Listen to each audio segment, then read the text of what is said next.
Major support for Out to Lunch is provided by the law firm of Jones Walker, established in 1937 with over 375 attorneys in offices throughout the U.S., providing a comprehensive range of services to a local, national, and international client base. JonesWalker.com.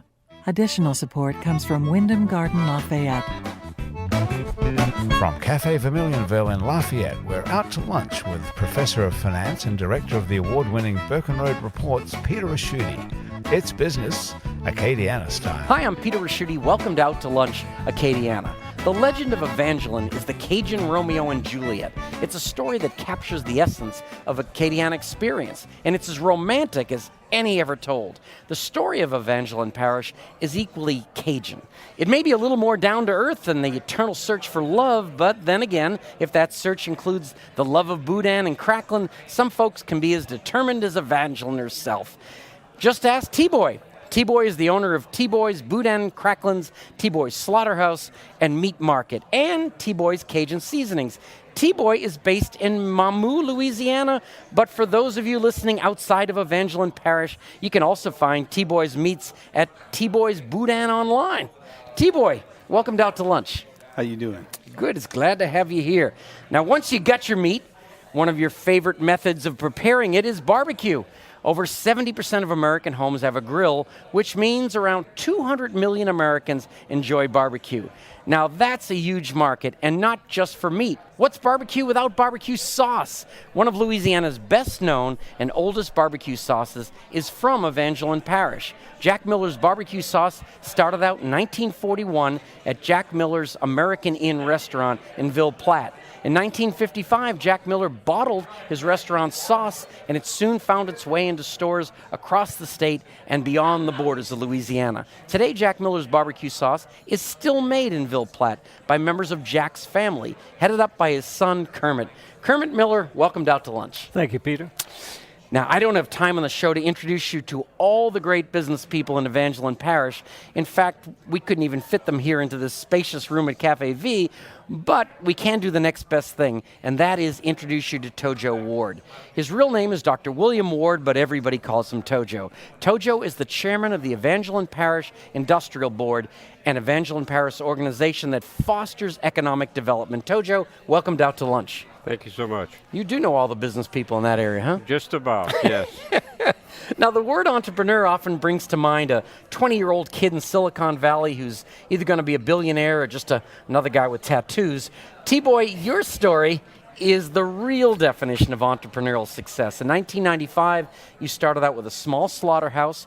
You pretty much taught yourself the meat and butchering business from the ground up. Today, you have a thriving business in Mamou and Eunice. As I mentioned, you also are online.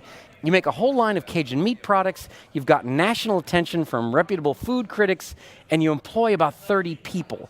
One of the foundations to success that they teach you in business school is to start out with a business plan. T-Boy, did you start out with a plan? I had a plan that I was going to go out and work hard and succeed in business. And that enough got you going? That got me going. Once I got into it, then I realized that I was not trained in business. I was only trained in working hard. So and how did you make that switch? Once you start working hard and get the business going, over a period of time, we learned from mistakes and started changing a lot of procedures and developing processes that help us to become more profitable. And it has led us in a great direction. You got it down now? Oh, you got it down pat with the help of the good Lord. And maybe some additional staff. Did that help?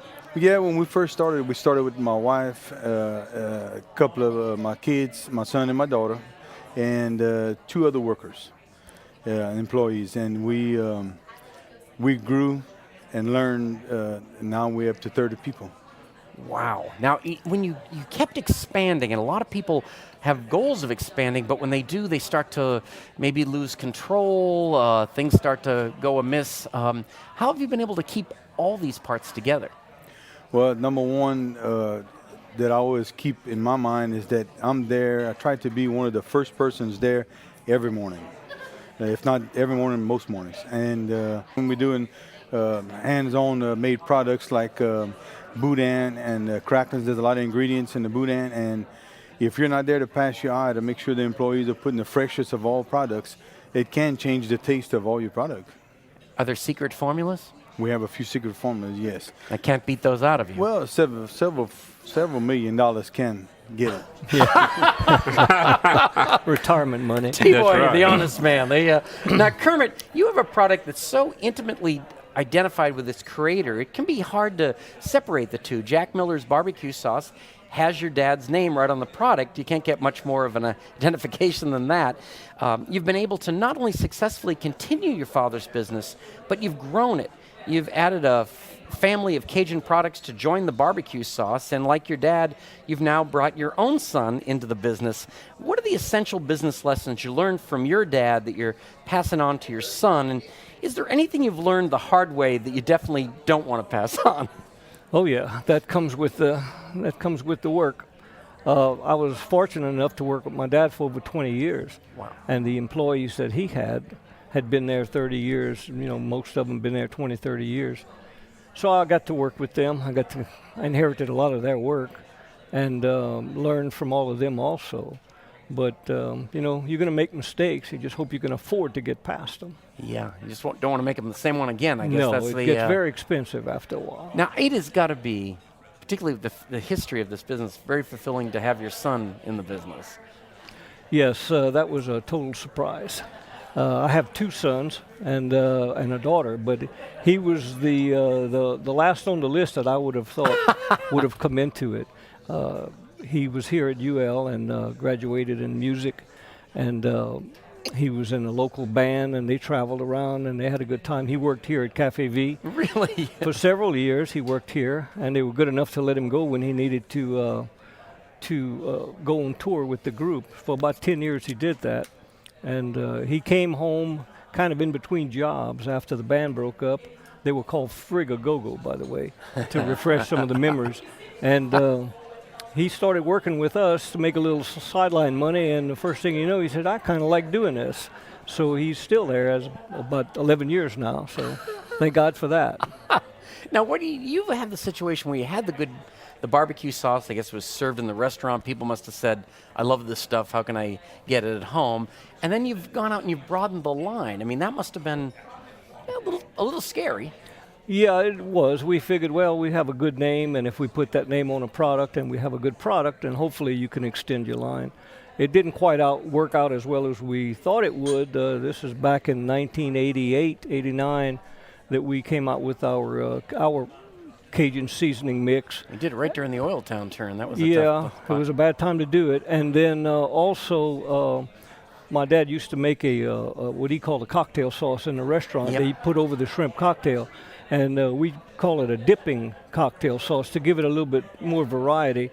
And both of them have done fairly well. The seasoning does probably more sales than the cocktail dipping sauce. But, of course, the barbecue sauce is our flagship, so we stick to that. Now you've got this young guy with you like you were. He's probably got his own ideas. Yeah, we butt heads every once in a while, but all for the good. Yeah. And like my dad told me, he said, son, you're in my retirement. He says, I don't have any money put away to retire on. So he said, I need to keep collecting a check, so you have to work for both of us. And he's kind of in that same situation. But he does allow me to come in work early in the morning and work a few hours a day. So, you know, like I cut my hours back to about 8 a day, so it's better than it used to be. Wow. So he kind of absorbs all the headaches now, so that's great for me. I enjoy that. So it's like, kid, not to put a lot of pressure on you, but you're... So I kind of just let him do now. It helps me out. So.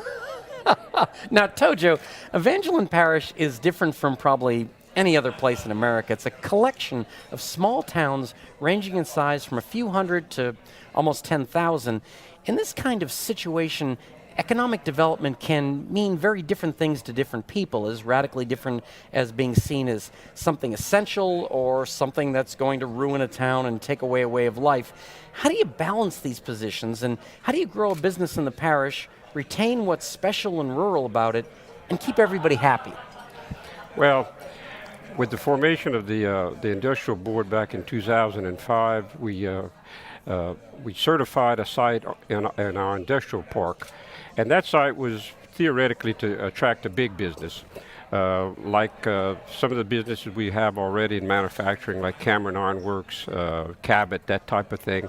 But a lot of people lost focus of what is equally important in economic development in Evangeline Parish, and that is expanding and sustaining the businesses that we already have in the parish. Yeah. We probably spend more time doing that than we do trying to attract a big business, because that's going to come in time because of the site. We have one of only 4 certified sites in the Acadiana region, which is a 9-parish region. And when I say a certified site, that means that site is truly, actually shovel ready. And companies looking to come to the parish or looking for a site to either expand or initiate something new don't want to wait 2 years for all of the process of going through getting a site ready for expansion. And you mentioned the most interesting thing. I mean, in economic development, everybody's talking about, the new company you've landed or whatever, but T Boy and Kermit are... They are 2 of the flagship examples of existing businesses that are successful, and we as economic developers want to make sure that they remain successful and actually expand. That's essential to economic development, especially, as you say, in a rural community. Yeah, what kind of doctor are you, by the way? Well, I'm a retired dentist. Really? Yes. Does that help at all? I'm doing getting companies to move here is like pulling teeth, or? Well, I can never tell. It's probably more difficult than pulling teeth, but it's something that I've enjoyed since my retirement from my profession. Otherwise, I'd probably be a certified couch potato by now, but thank goodness that opportunity arose, and I seized upon it, and I really enjoy working with it. There's a lot of dynamic people, and we've done, I think, a lot of good for the parish thus far. But he's been a godsend for the parish, I promise you. Yeah. That is great. When you're trying to attract new businesses, what is it? I guess, are they all different, or is there something they're all looking for, or? Well, they have a list of criteria that they require before they even consider coming to a particular site. And it's not, I was telling T-Boy this a while ago, it's not so much what you have, it's what you don't have. It's such a competitive process that if you're lacking one of the criteria, that pretty much puts you out of the race. But fortunately, we've had several inquiries to the site here in Evangeline Parish, and quite a bit more than we used to get. We're affiliated now with One Acadiana, which is our 9-parish economic regional presence. So we're getting a lot more a lot more inquiries as to the site, and a lot more interest in Evangeline Parish.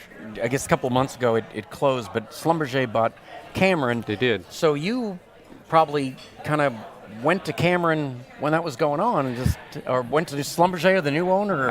Absolutely. We met with the people at Cameron Evangeline Parish, and they're looking to do an expansion, an 80,000 square foot warehouse expansion. That's in conjunction with Schlumberger. So, thank goodness we can assist in that process.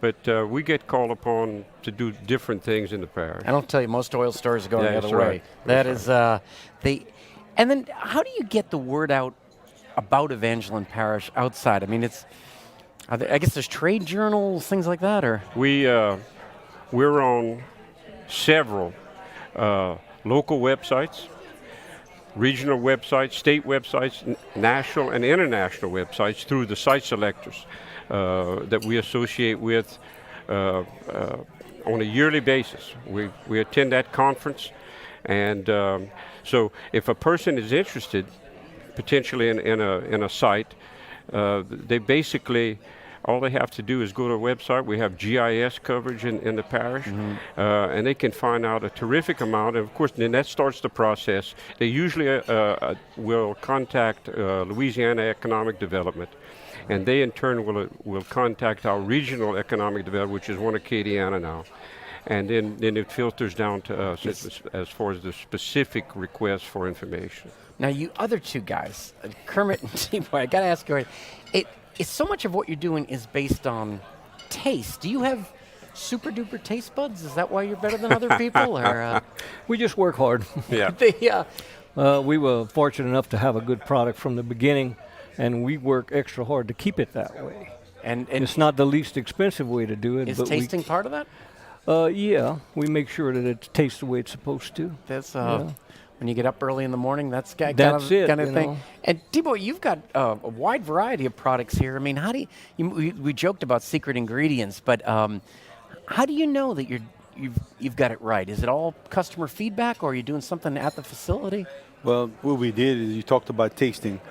We spent a lot of time, a lot of hours, a lot of preparing different recipes, and all my neighbors, kin folks, anyone I knew got tired of tasting till we finally got it right. And once we hit it right, you know, in a small community like Mamou, we have a lot of friends.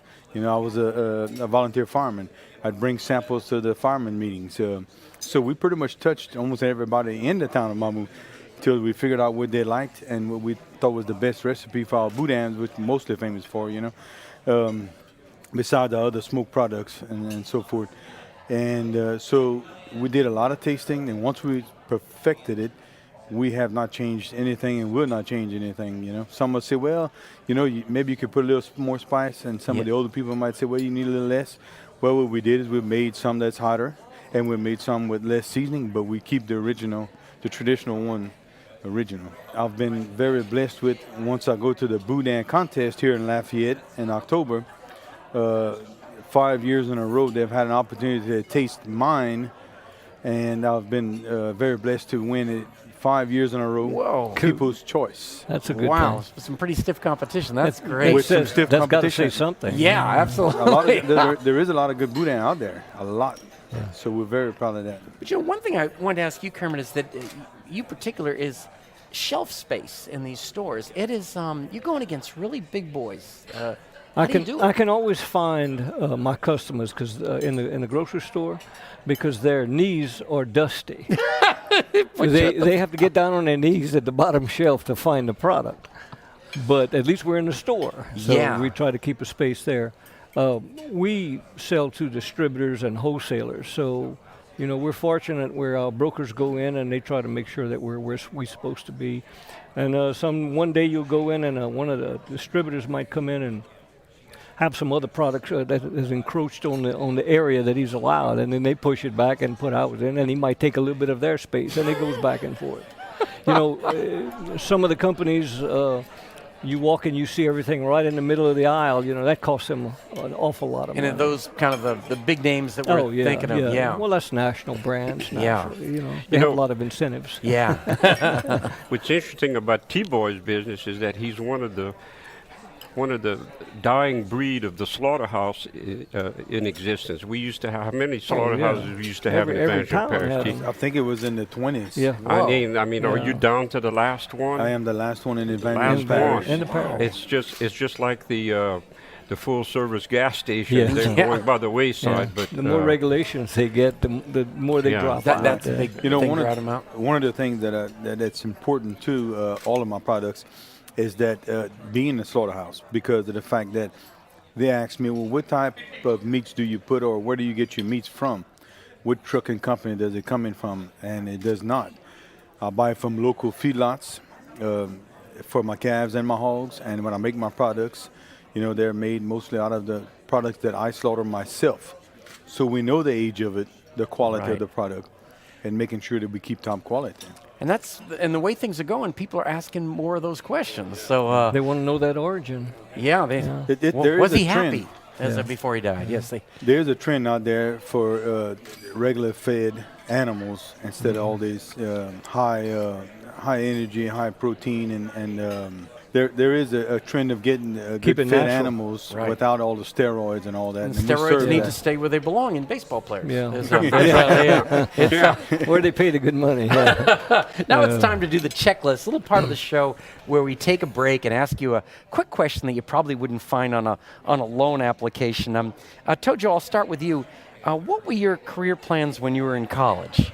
well, my clear plans in college were the same clear plans I had in high school and elementary school. Which was girls? Which was, in addition to girls. I always wanted to be a dentist. I literally grew up in a dental office in Mamou, Louisiana. Your dad was a dentist? Well, no, my grandfather of sorts was a dentist. Okay. Dr. Clovis Melançon, better known in Mamou and Evangeline Parish as Doc Yak. That's a real Cajun name. That is. Yeah. That. And he was the only dentist in Mamou for 45 years. And my grandmother worked for him. He was the best friend of my deceased grandfather. And I'd go by the office just about every day. So I never ever, and I can really say this in truth, I can never ever say that I thought about being anything else but a dentist. I know a lot of kids today, mine included, have changed their college path probably 3 times. But as far as for myself, I always wanted to be a dentist, and that's the way it turned out. T-Boy, what was your first job, very first job? Very first job was the same one that I was raised with, and it was farming. We were 9 kids in the family. A lot of farmers. And yes, so we all took a part in help raising ourselves. My father was a farmer, school bus driver, and a police drawer, and my mom took care of 9 kids, so that was 4 jobs in itself. But they raised us to work hard and to help take care of ourselves. That's how you raise large families. You didn't go for government assistance. You went and taught your kids how to work and help raise themselves. And so the first job, when I did eventually leave the farm, I went to work for another farmer. Some left the farm, went to Paris. Do, Yeah. Now, Kermit, what really drives your business? Mostly the weather. Really? Yes. Okay. It's very, very sensitive to the weather conditions, especially in our prime months, which is usually April, May, June, or March, April, May, and June. Last year it was super hot. This year it's nice and cool and comfortable, so it makes a difference in sales.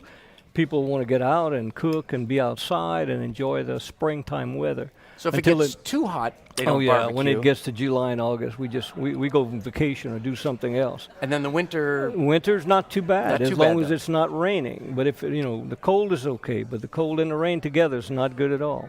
So that pretty much drives. Of course, the economy drives it too. We're finding that out right now. But we've been through some of the rough times, and people are still going to get out and celebrate and barbecue. They have baptisms and funerals and weddings. Well, weddings and funerals are pretty close. And, all the different celebrations you have, confirmation around here, and, just all these things. They're going to get out and barbecue. When we call someone to come over to our home, we don't call them and say, would you like to come over for a visit? No. We invite people over and say, you want to come over? We're cooking. Yep. And sipping a few. So when they say, what you cooking? So that's the big topic, and we're talking about cookouts like barbecues and so forth. It's just a natural thing for us. So you picked the right part of the country to start this business in. During the holidays, Christmas, Thanksgiving, Easter, when all the kids come over and all the families together, you're going to feed them the gumbo the first night they get there because they all come at different times, and that's something fairly easy. Then you're going to do the traditional dinner, whatever it is for that particular occasion. Well, you still got them hanging around for a couple of days, so you go out and you get some barbecue meat and you throw it on the pit and sit outside and drink beer and watch the ball games or whatever and get out of the house. So, we find our little spot in there somewhere. That's amazing how he describes it to the T and for every family around the area, most families. It's amazing. In a global economy, in a world hooked up by the internet, it's easier to find stories about business success in San Francisco or Shanghai than it is to learn about what's going on in our own backyard, and that's why we make this show. T-Boy, Kermit Miller, Tojo Ward. I could go anywhere in the world and not meet 3 more interesting or successful entrepreneurs and business builders than you 3 gentlemen from right here in Evangeline Parish. Thanks so much for taking the time to come over to Lafayette and join me for Out to Lunch. Thank you, Peter. Thank you for having us. Thanks, guys. My guests on Out to Lunch today have been T-Boy, owner of T-Boy's Slaughterhouse and Meat Market, T-Boy's Boudin and Cracklins, T-Boy's Online, Kermit Miller, owner and CEO of Jack Miller's Barbecue Sauce and American Inn Incorporated, and Tojo Ward, chairman of the Evangeline Parish Industrial Board. You can find out more about T Boy's meats, Kermit's successes, and Tojo's big picture for Evangeline Parish by following the links on our websites, krvs.org and itsacadiana.com. Today's show was recorded live over lunch at Cafe Vermilionville in Lafayette. Cafe V is open 6 days a week for lunch and dinner with a courtyard that sets the scene for fine Louisiana cuisine. The producer of our show is Grant Morris. Our technical producer is Eric Merle. Matthew Ellefson is our researcher. Our theme song, Encore Monsieur Nice Guy, is written by Mitch Foreman and performed by Mitch Foreman and Andre Michaud. Our Acadiana business consultants are Pete Prados from Innovate Acadiana, Zach Barker from The Opportunity Machine, and Dr. Blake Escaday. If you want to find out what we all look like, sort of a team photo, you can find photos from this show on our website and Facebook page. These photos were taken by Gwen Aucoin. You can get the show as a podcast. You can listen to past shows. You can keep up with us on all kinds of social media by going to our websites. It's Acadiana.com and krvs.org.